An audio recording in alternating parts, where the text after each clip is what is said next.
Hey. Those applause has me thinking Square Biz by Tina Marie. Hey everyone. Happy Saturday, February 15th, the day after Valentine's Day. Hope you had a great one, whether it was love of a romantic type, love of friendships, love of self. I hope everyone was able to enjoy that day. And Black History Month is, we're having a great one. So, this is week 2 of the Overcoming Book Club series. This is a new series within my book club show that I just launched. I have a love of literature and literacy. So, we'll be getting into some great topics and I'll share more information about that. But today we are talking about Overcoming by Michelle Obama.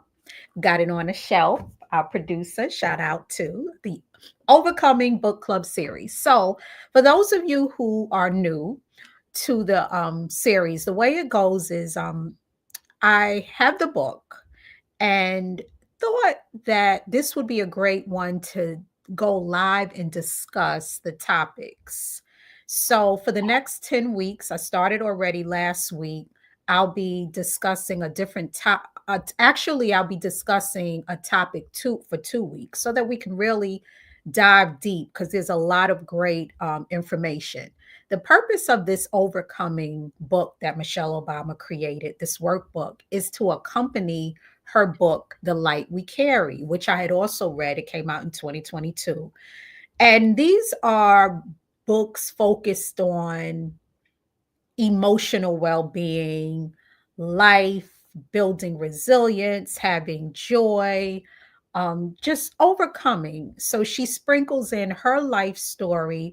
But the workbook, what's nice is that it's like a journal.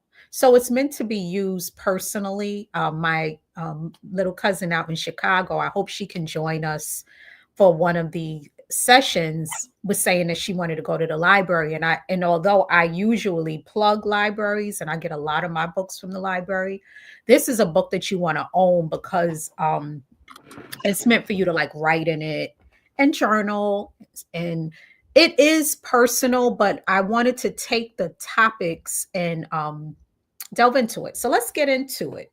So last week, the first topic is small power. Small power, just to remind you what that means, is focusing on things we have control over that may seem small and insignificant, but make a difference. And Auntie Shell, in the book, that's what I'm calling her, she talks a lot about how when the pandemic first happened, the world was changing. She, like a lot of us, had a lot of anxiety, and she felt that when she started doing small steps, knitting, self care, really going small, it really helped her with her mental and emotional well being. So I took that concept and added a lot of different additional um, suggestions and resources to help us in building up our small power. So we'll continue to talk about that today. And if anyone is joining, please say hello and tell us where you're from and how you have been able to build your small power up. So I want to get more into what the book was discussing. So there's a part where she talks about feeling out of balance and what some fixes are for feeling out of balance. So, for instance, the suggestion is to identify what makes you feel out of balance and then come up with some solutions. And that's where the journaling comes in. It may be some things like overcommitting, trying to force change in people or situations. There's a new book out called The Let Them Theory. I haven't read it yet. I saw a little clip of the author talking about it, but I think based on what she was saying, um, it relates to trying to force things and trying to, change people. And we know we can't do that. Living beyond one's means might be another thing that makes us feel out of balance, not addressing issues, letting them fester, and over consuming. And with each of these out of balance problems, there's the fixes. For overcommitting, it could be identifying top priorities and aligning your activities with them. I've seen how now that we're in the new year, a couple of friends and people that I know have come up with for them a method of identifying their top priorities where they say they identify a word that's going to be like their theme of the year. And I've done that in the past and that has helped. And if your theme is, it could be family, or it could be peace, beauty, whatever. And you kind of start to identify what activities you're going to commit to based on what you really feel you want for your year. So that could be a way to help you with the overcommitting. Trying to force changes in people or situations, and that is something we'll discuss in later sessions.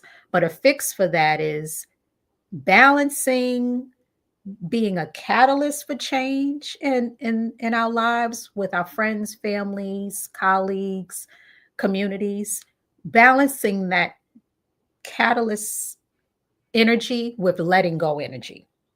Like I said, we'll further elaborate. Living beyond one's means. One of the fixes to that is having a purposeful budget. And again, identifying what you want to do. These are very challenging financial times, but if you realize what your funds are going to, it could kind of help you feel better about emotional spending. Not addressing an issue, letting something fester. The fix to that is having an intentional conversation with a person. And then over consuming, one of the fixes of that is cutting back temptation. So that was what I wrote down. If anyone is out there, let us know. We also, our producer, we identified each of, as I'm talking about the book, we're going to list the page numbers. So if you're watching now or in the future and you want to reference what I'm saying with the pages numbers will be there. Thank you, producer.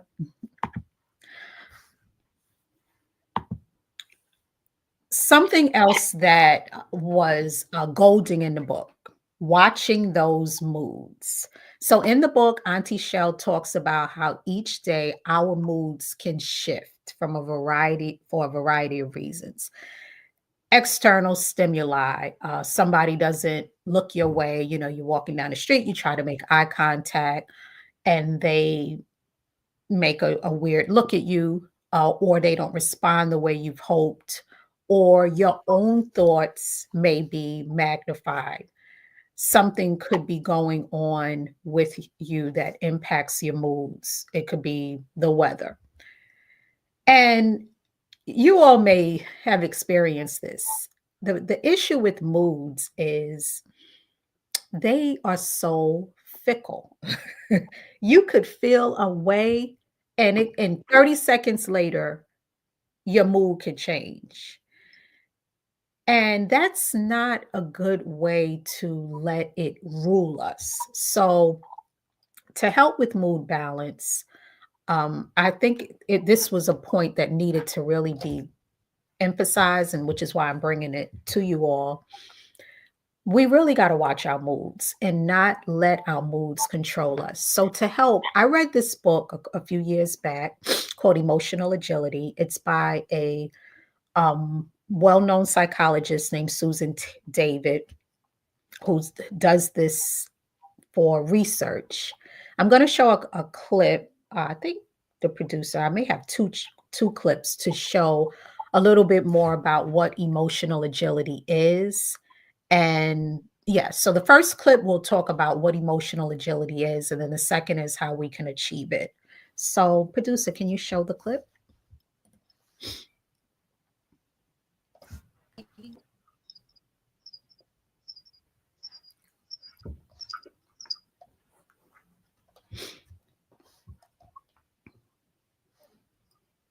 time with our children, but we take our cell phone to the table. And so we've got this very precious opportunity that we squander. Or we might value our loved one, but we keep on our emails when our loved one comes home from work.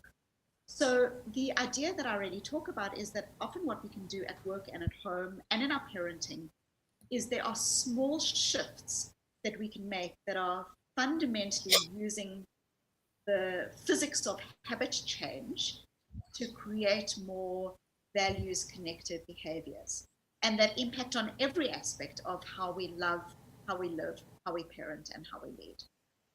So, producer, I think that might have been a little bit of a mix up because there was another video that actually described it, but that's okay. We'll just keep um, going and we'll list that video in the chat that actually explains what emotional agility is and how we can use it to just improve ourselves. And I think the main goal is not to let your moods rule you. You know, not to let an emotion change you. What I like is that the author Susan David, if you look her up and you pick up the book or look at some of her TED talks, she gives tactics as to how we can honor our emotions. She's not saying that we have to, um, not address the validity of how we're feeling.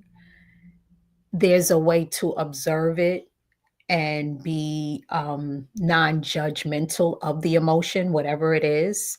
Be honest with what you're feeling, but also have space for it and then manage it.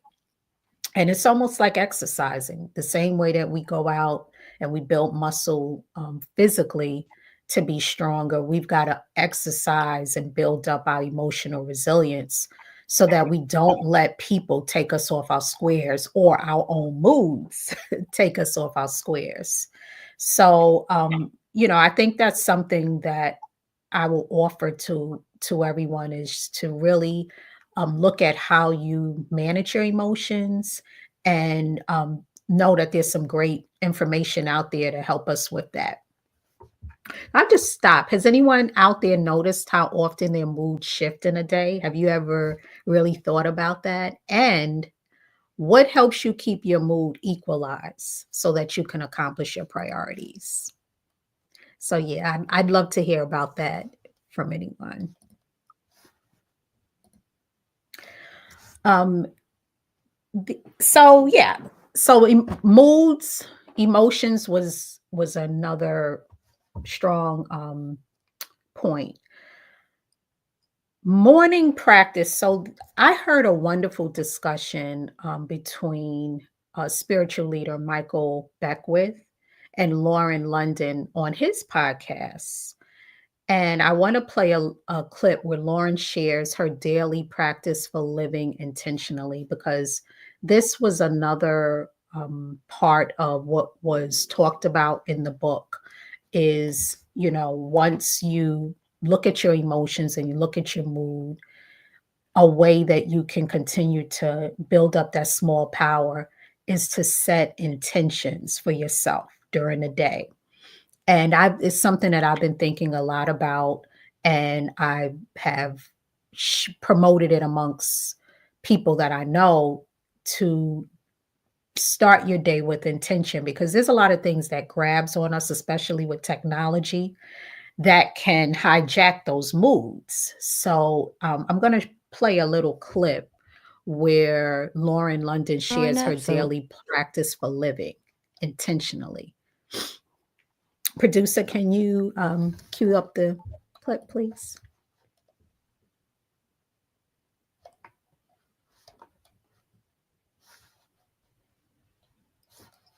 Your spiritual practices now? What do you, how does your spiritual life look? I know everybody goes up and down, yeah, but what is ideally? ideally, so in the morning I wake up before the sun, Mm-hmm. and I make myself some tea. I Mm-hmm. light a candle to represent the light Mm-hmm. of God. I light my incense because incense have really good vibration to Mm-hmm. it, Mm-hmm. and I meditate for 10 minutes. And I'm very new to meditation. I would say like 2 years in Mm-hmm. that I'm still into guided meditations. Mm-hmm. It's okay. And I have worked up to 15 minutes, Mm-hmm. but I sit and I also make the goal like or the intention workable for the kids getting up and stuff like that. So Right. I sit for 10 minutes, I meditate, and then I read from Ianla's book Until Today, Mm-hmm. and I read the daily devotion Mm-hmm. and the daily guidance of that. And currently, I'm reading another book she has. One day, my soul just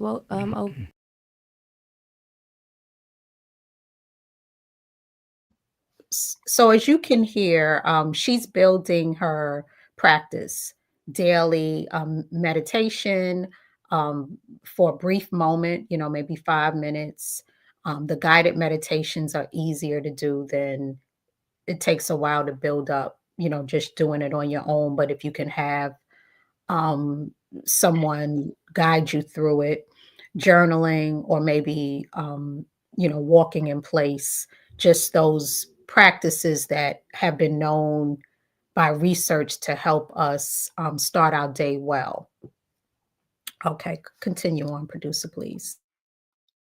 Mm-hmm. opened up, and it's 40 days and 40 nights. So I read from that, and then I free write. And so, which is, I just journal all my thoughts. Right. And I don't have any rules on that. I can write whatever I want. Right. You Right. know, Right. I just get out. And then I go into prayer.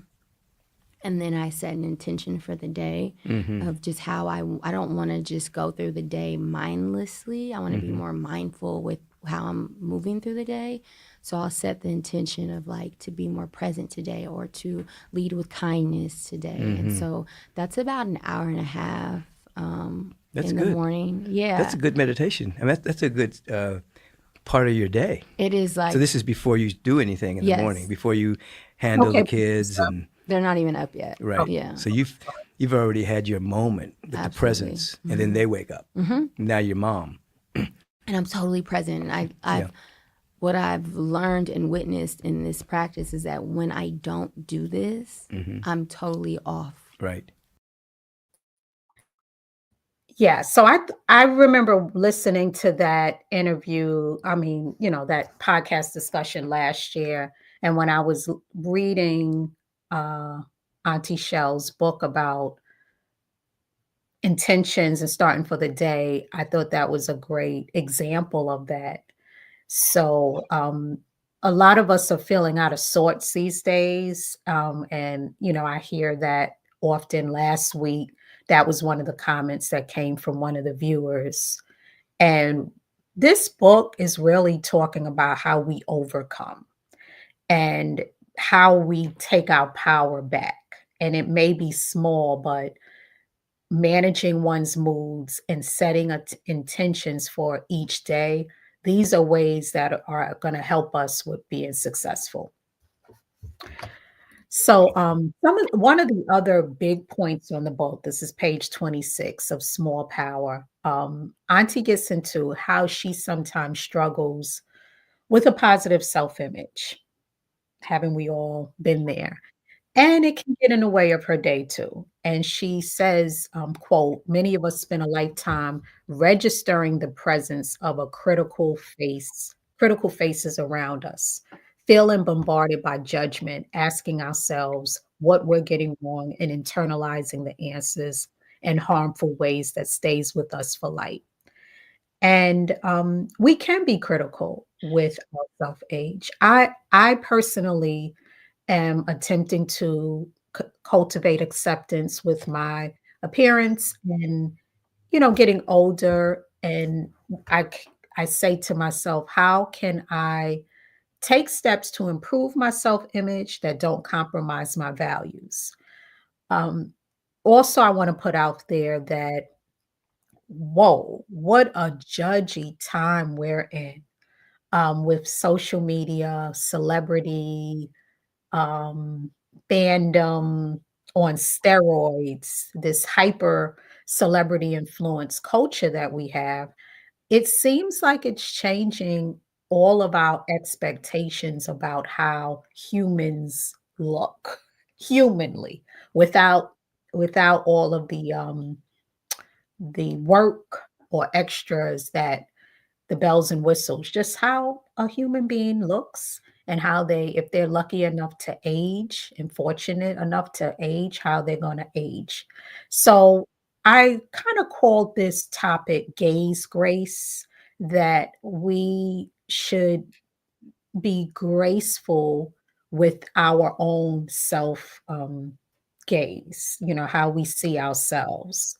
Because again, that small power, this is powerful, having a positive self image, or as positive as you can have. So, a tool for that that can help is mirror work. And I came across mirror work as a practice when I read a book by Louise Hay. She's a self help guru, or she's no longer with us, but her books and her legacy last on. But she was very big on affirmations. So she really made that practice popular, or more well known. And you look in the mirror and you speak positive affirmations to yourself. So this was another practice that is in overcoming. And in the book, on there's several pages where you are prompted to write positive affirmations. Page 27. So in 26, she talks about that critical gaze that I mentioned.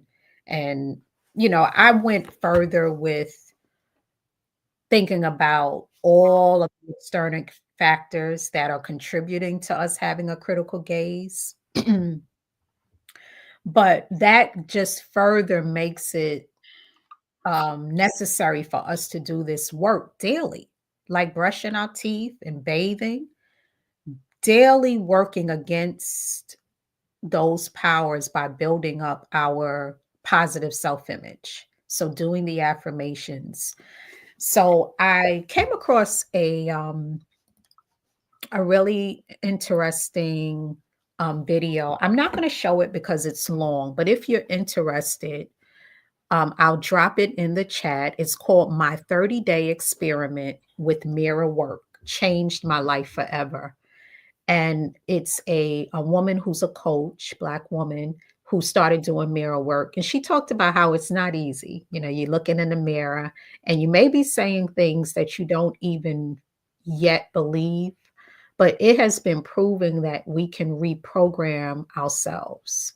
And we're getting programming, make no mistake of it. And it's through powerful forces, and it's everywhere we look. Let's face it, there are industries that are built on low self esteem and low self image. So they're going to keep that going. And there's nothing wrong with wanting to improve oneself, look your best, but we have a lot going for us naturally. And in this era of AI, that which makes us human is going to be even more of a superpower. You know how they say we should pay ourselves first, and that became a popular uh, recommendation, like in the financial world, they would say, you get paid before you start paying them bills, pay yourself first.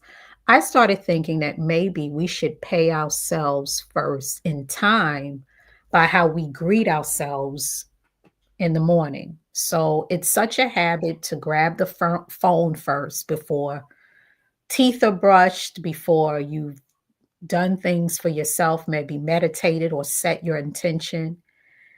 What if we flipped it, and instead of going to the technology and giving our time to Meta first, or these other sites, we paid it within ourselves? We invested in our own well being. I can literally feel my anxiety changing when I'm on social media too long, or technology. And it's a lot of it has to do with just the overstimulation. It's just too much imagery and news coming in from all sorts of sources. And it's just not really healthy. So imagine doing that before you've really had a chance to set your intention for the day. It's not healthy. So I'm not going to say don't get on the tool, but I'll say that we should pay ourselves first, practice care. And I'm doing it, so I'm not being hypocritical. I am doing this. I do not jump on those things first thing in the morning before I've had a chance to do things for myself. So that's what I'm putting out there, that we don't give Meta, we don't give these other um, industries our time before we give it to ourselves. In the book, so we talked about that gaze. Now, once we've worked on the gaze within, and we are building the gaze up and being more compassionate with ourselves, Auntie Shell talks about how we can show our small power in being a positive gaze for other people. Looking at other people, and it's also kind of an act of kindness to really just show um, a happiness or a joy. So I'm going to show you a video clip that I think really emphasizes the point that Auntie Shell is making when she talks about um, this is page 36. It's the simplest concept in the world. Gladness is nourishing. It's a gift. When someone is happy to see us, we get a little steadier on our feet. So, producer, can you show this video? Put your lighters up. I chosen her for book club selection yet again. And she said these words. It's interesting to see when a kid walks in the room, your child or anybody else's child, does your face light up? And that's what they're looking for. When my children used to walk in the room when they were little, I looked at them to see if they had buckled their trousers, or if their hair was combed, or if their socks were up. And so you think your affection and your deep love is on display because you're caring for them. It's not. When they see you, they see the critical face. What's wrong now? But then if you let as I tried from then on, to let your face speak what's in your heart, because when they walked in the room, I was glad to see them. It's just as small as that, you see. That is what I think is so profound, because that is how you learn what your value is. That's right. Not by what the person is saying to you, but what you feel. Yeah. When I was That was a... So, yeah, when I was reading this piece and I was reflecting on it as I journaled, I just thought about that conversation on that episode where, Auntie Tony was saying, what are you communicating with your face? And I know as a mom, and I've even seen this in other instances where my face, I really didn't mean to communicate a judgmental, notion to a person. And I did, because of maybe the way my gaze was. Simultaneously, I've been able to really be intentional about how I use my facials to show what I'm really feeling for a person, which is that I'm happy to see them. If I'm happy to see them. I'm not talking about being phony, but with those that we love and care about, and you cannot take for granted when the next time you see them is going to be, if that's going to be the last time or not. Don't you want to show when you're seeing people that that gaze that makes them feel not judged and not criticized?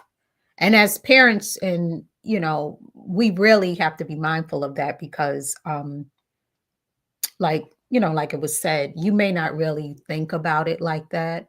All that fussing that you're doing, people just don't like to be criticized that way. There's ways to correct, gently nudge, point things out. But when you are saying things that make people feel not worthy, that's another thing. It's not just that you're looking negatively, there's the lack of acknowledgement. So even when I'm in public spaces with strangers, I think, it's human to acknowledge people when you see them instead of just like they're not even a human being walking by or in a store or if you're purchasing something. So those are all ways that we can build our small power in being human. There was another segment. So acts of kindness. So the way this chapter ends, I think that was one of the last messages was the act of kindness. And that couples with the message that I just mentioned, which was, acknowledging people. There's a lot of different ways that you can have an act of kindness. Getting back to the interview that I shared, I showed the clip. I really loved that whole podcast. So if you have some time, make yourself a cup of tea and sit through the whole discussion with Michael Beckwith and Lauren London. But there's one more clip that I wanted to show from that discussion that relates really nicely to both acts of kindness and small power. So, producer, can you show that clip, please? I'm just like, I'm irritated faster. I'm anxious, easy. I'm easily to be, my anxiety kicks in. Right. So spending time with myself and just with God in the morning is like medicine. I don't function well without it. Right. Yeah. You're giving a great advertisement for meditation. No, because I tell people, don't leave home without it. I think it's Because the what section happens producer is all the lower of frequencies get to run your life. small steps.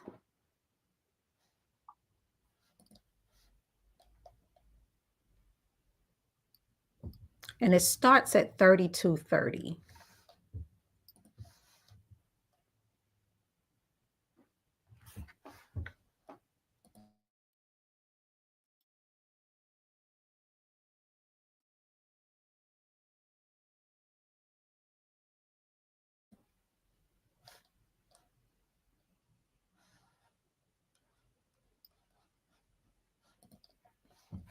So I don't have any money in my car. I can't go out today. I may run into somebody who needs something. Oh, wow. So it's just a part of being of service. And of course, here at Agape, I'm in service in a lot of ways. But those are just little personal things that I do on a regular basis. Those sometimes are the biggest. Yeah. Like when we think it's like really small, or Yeah. like even just a smile or just small acts of kindness, I think are really, really big. I know when I was attending USC many years ago, not that many, but I remember walking across campus, and there was this woman whose books were she had dropped her books on the ground, and so I helped her pick up her books, but she was crying, and I said, "What's going on?" And she said, "I just came out of the financial aid office. They're giving me a hard time to get this money for me to continue school. I'm quitting. I'm just dropping out. I'm gonna go get a job. I'm tired of the way they keep giving me the runaround." And I said, "Well, how long do you have to take to graduate?" And she said, 2 years. And I said, 4 semesters? She said, 4 semesters. She picked up her books, went back into the financial aid office. Never saw her again. Years later, I'm in the Bodhi tree. Oh, I love the Remember the Bodhi tree? Yes, I do. And this lady comes running up to me, and she says, "Oh my God, I've always wanted to meet you." And I thought she knew me from workshops I was doing. Yeah. I hadn't started Agape yet, but and she said, "You came up to me at USC years ago, and you said 2 words, 4 semesters." She said, "It changed my whole perspective. I went back in, I got my financial aid, I graduated, now I'm doing A, B, C, and D, but I've always wanted to thank you because you just stopped, and your energy and what you said to me just made me reframe my mind Yeah. to go back in and get my financial aid. I was about to drop out of school." Wow. So when you say sometimes it's just the small things, I didn't know the person and never saw them again in life. I just stopped to help, And she ended up graduating. She's doing her thing. Yeah, because 4 semesters sounds less than 2 years. 2 years. Yeah. 4 semesters. Producer, can you stop there? Wow. Yeah, you're like, that's it. You got that. You got that, babe? Come on. Wow. Yeah, so I love that because what Michael did was he helped this stranger reframe something that she thought was insurmountable because she was like really, really stressed about how the heck am I going to finish 2 whole years? And I've had conversations with friends and I'm like stuck, right? Because you think that's the only way. And then they switch it and they help reframe it for you. So by him saying 4 semesters, she was like, "Oh, I could do 4 semesters," because you break it down. So that is the point. That's the point of small power. We are breaking down bit by bit, step by step goals. We are trying to not think everything is so insurmountable. And we focus on the things that we can control: our moods, our emotions, our actions, how we feel about ourselves, those small acts that we can help somebody else with. And it has a ripple effect and it builds into those larger goals. I think Oh, thank you, Antoinette from IG. Love your show. My mornings are nuts. Never thought if I'm centered first in my family and home will flow better. Dang, gotta start early. Thank you, Antoinette. I mean, Lauren said she gets up before everyone, which means that you may have to, go to bed earlier and take that time for self. But it does make a difference when we take charge. And I know how easy it is to go to the technology first because we kind of just got into those habits. But the great thing about habits are we can build new positive habits for the new world we're in, where the technology is supporting us, but it's not controlling us. Our moods support us, but it doesn't control us. So those are some of the goals. Sheila, girl, we got so much going on. If you have a full family, try to get everything right. Often I'm told, why don't you smile more? It pisses me off, but you made me rethink it. Okay, so I'm not saying that people don't you have to go around forcing a smile. I've had this conversation with my daughter. She gets frustrated when people say that to her too. Because I don't think we have to force it. But if it's one, just being compassionate, compassionate within ourselves and with others. But I'm really glad that you've had a chance to like rethink that. Yeah. So in summary, cultivating small power, an excellent way to build personal resilience and life satisfactions. Small things we can focus on daily that we can control and accomplish. It builds momentum towards those bigger goals and overall life pictures. Exercise those healthy ways to handle our moods, establish daily routines, and nurture a positive self are ways to build. So that concludes that section. The next topic in the book is fear.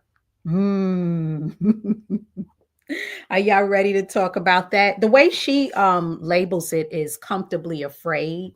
And I remember in The Light We Carry, she was Auntie Shell was saying that she came to the realization that while we're alive, we're gonna have fear and anxiety.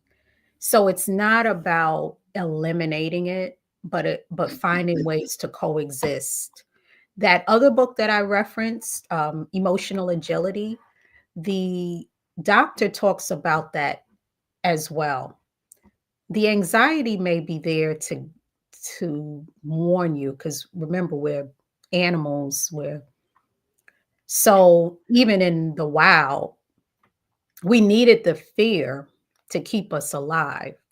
But in the last episode, you might also remember we talked about it's not just about flight or fight, which gets the most attention with survival.